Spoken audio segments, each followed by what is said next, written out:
Admiral Joe Sestak, former congressman from the state of Pennsylvania, and friend of the program in mind. Joe, good to have you back with us. Good to be with you, Ed. Thanks.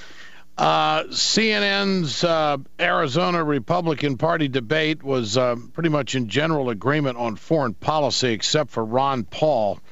They just think the president's not doing enough, going too soft on Iran and Syria.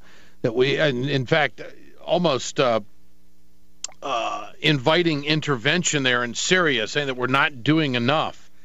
First of all, I want to play this Mitt Romney soundbite in dealing with the Iranians and their possibility of getting a nuclear bomb. Cut 6, here it is. We must not allow Iran to have a nuclear weapon. If they do, the world changes, America will be at risk, and someday nuclear weaponry will be used. If I'm president, that will not happen. If we reelect Barack Obama, it will happen. So if we reelect Barack Obama, we're probably going to get nuked. And the rhetoric's unbelievable in the political arena. We should state emphatically the fact that the president has stated that the policy of this administration is that they will not allow the Iranians to have a nuclear weapon. With that, what do you make of all of this, Joe? Well, I thought comments like Mitt Romney's that you played in, and a number of the others that were made on national security, defense, and military policy were pretty narrow and at times flat out wrong. Look, we have a president today that has actually, for our security, has increased the number of drone attacks into national airspace of another country in order to protect us. People can agree or disagree with that. But the fact that al-Qaeda has been treated so badly is due to his action. It's not just bin Laden.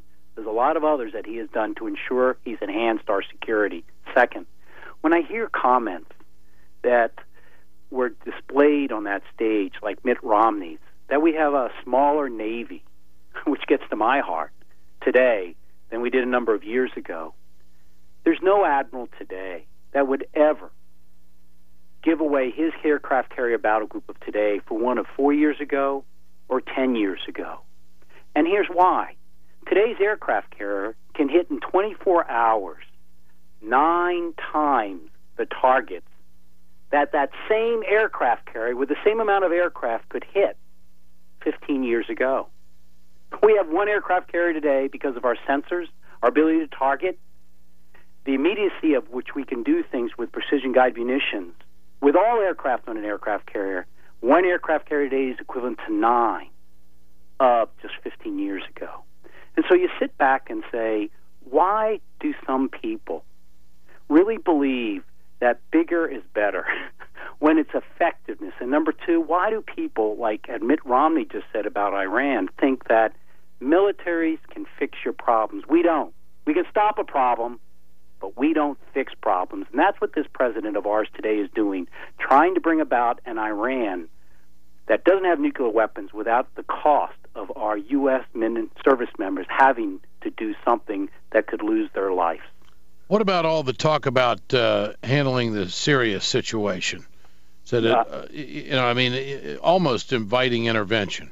Yes, I think that two things are not obvious, potentially, to some of those who are commenting. The first is that Iran will be most affected if President Assad falls. He's a Shia, as the Iranians are. And it is through his regime that all that money is flowing to Hamas and Hezbollah. If they fall, you will do more damage on the growing regional power that Iran's trying to assert for itself than anything else you can do. You throw them back on the other side of the Persian Gulf, which is why Saudi Arabia has said, if you put on oil export sanctions on Iran, I'll pump up the gas to make up for it, because they're as worried about Iran as we are. They're Sunni. Number two, this is important. If you are beginning to give those arms to the Sunni population that is there in Syria, many of those Sunnis have moved from Iraq, and they were some of the ones we worked with in the Great Awakening there. But they didn't necessarily work with us because they aligned themselves with us. They wanted to dominate that country. And so you may end up going to give arms to a Sunni populace that then will move them back into Iraq, where you have a Shia populace regime leading there and actually cause more turmoil. No, this is one where the president has once more brought about everyone, with the exception so far of China and Russia, but he's working on it, and even India is beginning to change a little bit today after that bombing by Iran, we believe, in its country, to slowly closing down the sanctions both on Syria and Iran. And I think this is the way to do it, not military intervention. Ron Paul said that the United States has no firm evidence that Iran has a nuclear weapon and that the United States threats were encouraging Iran to pursue one. You believe that? I don't agree with that totally. I will say this about Ron Paul. His caution, thank goodness, is much better than someone who just says, throw the military out there. That's what our foreign policy is about, and that's what got us into Iraq. No, I think there is firm evidence, without a question, that they are moving towards the capability to have a few nuclear bombs within about 60 months. And within 3 years, potentially, to have one that they could quickly assemble together. There's a difference of opinion of that with Israel. I understand it. But there's still a window of opportunity not to have the military option on the front of the table, but on the back of the table by closing down these sanctions.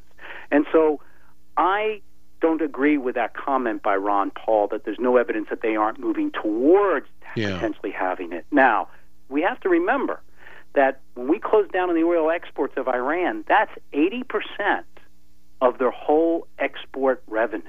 It's dramatic. And closing down on how they flow their money like the federal bank, like we've done, is truly rising inflation in that country. Is it going to bring them together? Well, you know as well as I do, Ed, that they're a pretty proud country. It is called the Persian Gulf. And in the 1950s, we were part of overthrowing their first democratic government. So, yeah, there is some truth to what he says. It may bring that nation a little bit more together, but it's better to do this than to just do a quick intervention, which I don't think the people understand would probably end up giving us an aftermath of a strike on Iran that's worse than Iraq was after we invaded. Does Santorum know what he's talking about when it comes to Syria? No, I just don't think he's got it right. I really do believe that there is no way that anyone is going to be able to say how that country will be after the regime is removed. It will be Sunni-dominated probably. But there are strong other elements within that country. But at least I believe that the regime is taken down by the internal dynamics that we can have very little control of, except potentially make even worse to look like we're intervening, which nobody there wants us to, except those obviously want us to spill our blood on their side. I think you would end up with leaving behind some greater damage in a almost landlocked country like this than if we were to intervene, were not to intervene. It's pretty complicated stuff that's going on over there. I mean, it's like you're walking on hot coals. It really is. This is a real, conundrum over there. But I believe that the president has had a true focus upon leading with the power of our economy by economic sanctions and diplomatic sanctions, travel sanctions. And so I think he has been approaching it right. It doesn't mean we're not preparing, if need be, for some military intervention if something were to be, but it's got to be the last resort.